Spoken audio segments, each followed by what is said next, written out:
Bob, thanks for coming down this morning. What do you think is the biggest issue facing our city? The voice of the people answered 4 times back from, I think the last time was in 1985 to do with fluoride.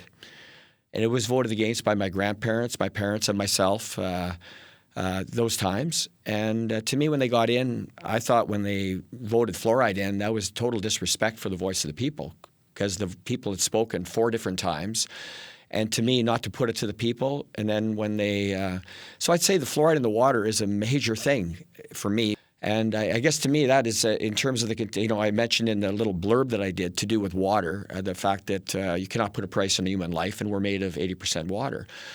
And to me, that is the most critical thing that we have, that we should be bathing and swimming in water that's distilled, because distilled water acts as a solvent. And even in a lot of this, they talked about even like Tesla had made a statement that only a lunatic would drink anything other than sterilized water. Aristotle talked about distilled water as well.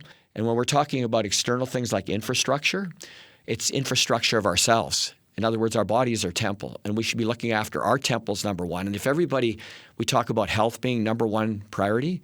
So to me, the water thing I think is the most important thing. And I think I also mentioned in a little blurb I did about there's no reason why we can't provide, once we clean up that, it's a matter of providing the best food, clothing, and shelter for everyone. And I don't think anyone would ever disagree with that. So would you remove fluoride from our drinking water, or would you have a plebiscite so that people could decide? All you have to do is this, okay? Right now we're focusing on things like lead in lines, smart meters, things like that. There'll be no more charge for water. We don't need that. What we need to fix the water at the source, which is within the house. What is the mechanism by which we would have free distilled drinking water in our homes? Free distilled water, okay, as a city, it would be a one-time expense. And really, for what we do now, digging up the streets to replace the lead, like the collapsed lines, et cetera, et cetera. Right now, we have a system that distributes water. But if we don't even treat it, and it's treated at the house level, at let's say a machine that we can design here in this province to make it so that it's pure, so that you're bathing, showering in clean water, and so you're drinking that water. And in terms of the waste product, again, we shouldn't be I've envisioned a different type of system. We've always relied on a flush toilet. In the same sense, and this is something for down the road. Right now, that's something that isn't feasible. But in the same sense, a rotating drum that has dirt, and really if you have earthworms in there, you basically, the waste product goes in there, it's rotated, and then it works back in and you use it on your land. But the issue we have is because our food is so contaminated. You know what I mean? Our earth, air, and our water is contaminated, so that means we're contaminated. We can't really get away from that. But I think the biggest thing is individually in the houses, because even like they're talking about when they're they're removing the lead, the lead from the lines, they're digging up all the streets. The cost of that is huge. You mean to tell me we can't put a filtration system in each house for cheaper, for more economical than doing this? It makes no sense. What is the key to a safe and vibrant downtown, Regina?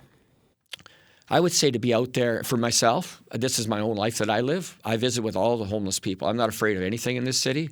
The idea is to not be afraid of people. I'm on the streets, and as mayor of Regina, I will not be sitting in the office. I will be out visiting with everybody. I will be going. Anybody that wants to come up to me, they know where I am, because I'm not like I'm hiding myself. Dancing at Wascana, dancing at Victoria Albert, all people have to do is that I'm willing to answer any questions. So in terms of open air conversation, even at 25 below, usually I'm out there dancing in my bathing suit. The one thing I know is the things that we're led to believe, like the skin freezes in 3 minutes. So that's what I was told the one day. And I had my earmuffs on because I had frostbite in my ears when I walked to work one day, and my ears are very sensitive. My hands get cold and my feet get cold. So gloves with hand warmers, foot warmers in my shoes, and then a bathing suit with nothing on my legs or my upper body. And you shouldn't be able to dance for 2 hours when skin's going to freeze in 3 minutes. So I never froze up anyways. But it's about being involved in the community. And all I can give is, what I've tried to do. The whole idea of what I've done. They've labeled me Dancing Bob, and I guess the label is all fine. I have people that come up, they idolize me, but I don't want to be treated as an idol. I'm just Bob. I was nicknamed Smiling Bob in high school. Babbling Bob became Dancing Bob. So you can get away with babbling if you smile, dance a lot. How will you pay for what we need in this city without charging taxpayers too much? I think generally most of the taxes can be reduced because where we have to emphasize the taxes on is on the multi-level buildings there that where the people, these big towers and stuff like that pay taxes based on a square footage. That makes no sense. But in terms of taxation, I believe as leader of the city that I'm going to set the example. Set the tone. I mean, I've already have. I mean, I've given up, in terms of our family. I shut my shop down. Very successful business. And my mom and dad always allowed me to be free. They said, Bob, whenever you want to shut the business down, you'll know the time is right. Well, I had a very, very beautiful, special person that came into my life. It's in Moose Jaw. And when she came into my life, I realized that I didn't have to do this anymore. When you look at the situation in our city, if really most of the people that are out there, even on the addictions, you got to give them a higher high. My high is dancing. I don't have to be on drugs. I mean, so many people thought I'm crazy, I'm on drugs. I take absolutely nothing. And you shouldn't be able to dance for 9 hours with no food or water and not be hungry or thirsty after. Bob, why should people vote for you?